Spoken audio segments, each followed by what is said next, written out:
Okay, so I've already done an unboxing video on our new product, the STZ-RF200WD. Now today, we're gonna be taking it a step beyond unboxing and enter into how easy it is to install this product. In order to do that, I've got an Indian Springfield partially pulled apart already in the garage. So let's head over there to take a look at just how easy this process is. Okay, so we went ahead and removed some of the preliminary items, like the seat for example, to make it easier to access wiring and get an idea of where we're gonna mount some of these components. What I like to do is I like to start at the front of the vehicle. So what we're gonna do now is we're gonna start mounting our front camera, our switch, and our GPS antenna, and we'll get all that routed to a central location, like underneath the seat for example. Now I'm going to be using a clean microfiber with some rubbing alcohol to prep the surface, remove any dirt or debris that might cause an issue whenever we go to apply the 3M tape. Now that we've got that done, we're going to remove the back panel of the 3M tape here.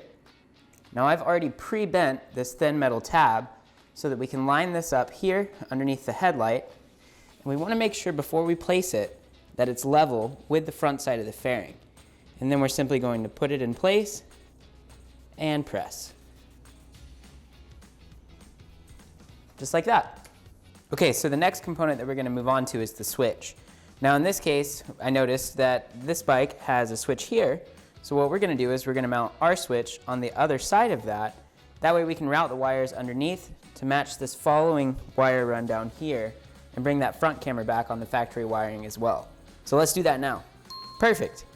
So now what we can do is we can take this wire from our switch, we can grab our other wire down here from the front camera, and then we'll be able to take both of these and route them through these existing runs that I mentioned earlier down here on the bottom side.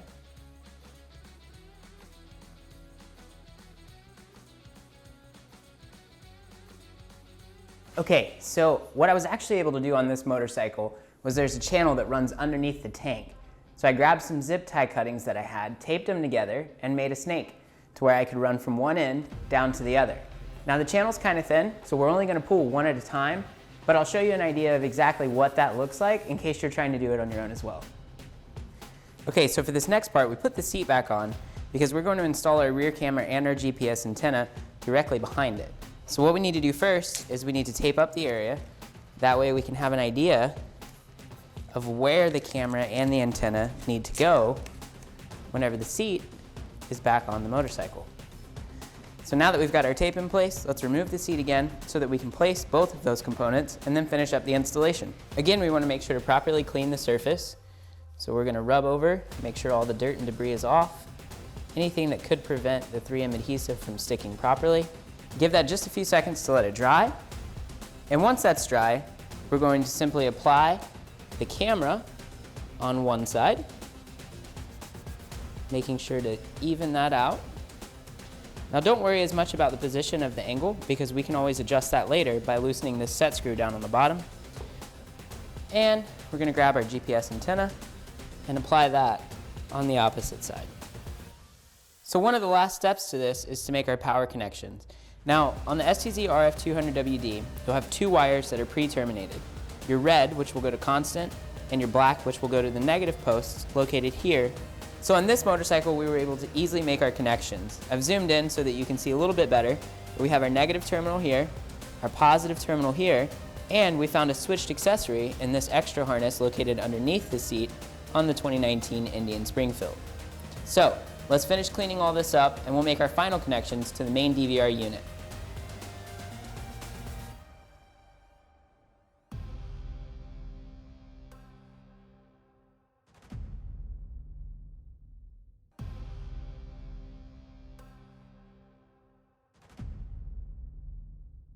So the last piece to the puzzle was making those final connections and then storing the main DVR unit in an area that's level and won't allow to have a lot of vibrations. So we recommend using the double-sided tape that we provide to securely mount that to a solid surface under the seat. So now that all of this is put together, we've got all of our connections made, we've got one final step. We need to connect to the app so that we can level our cameras and make sure that they're properly mounted and position to give the proper screen whenever you're viewing the videos that are stored. Okay, let's hop into the App Store. That way we can start the download. We're going to open this up here, go to the top, and we're going to search for KENWOOD Motorsports Cam. You can see it comes up right here at the top.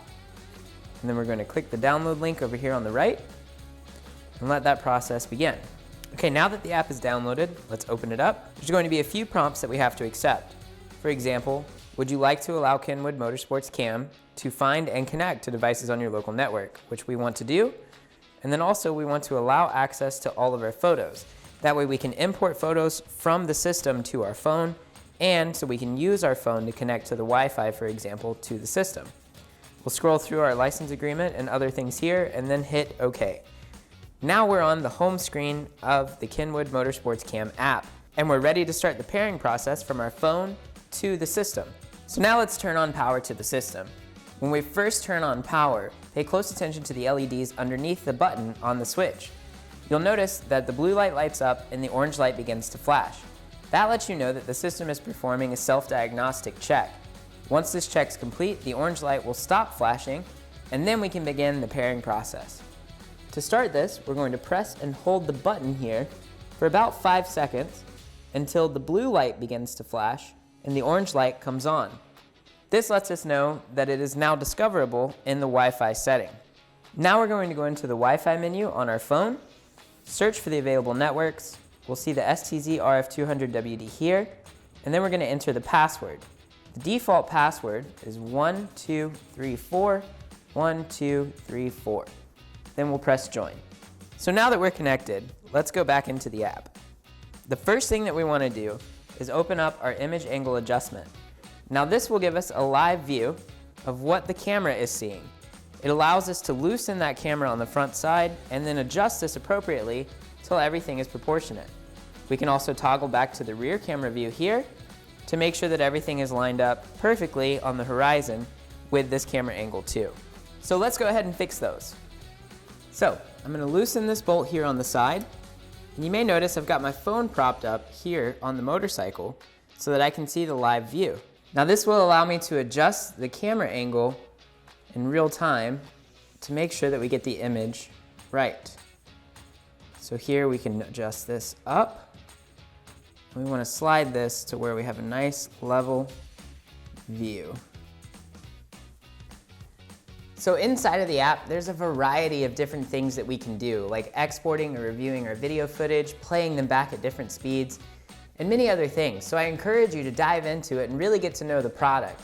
For now though, we've got our system installed and the motorcycle's ready to go. So let's take it for a test drive and see how this system looks.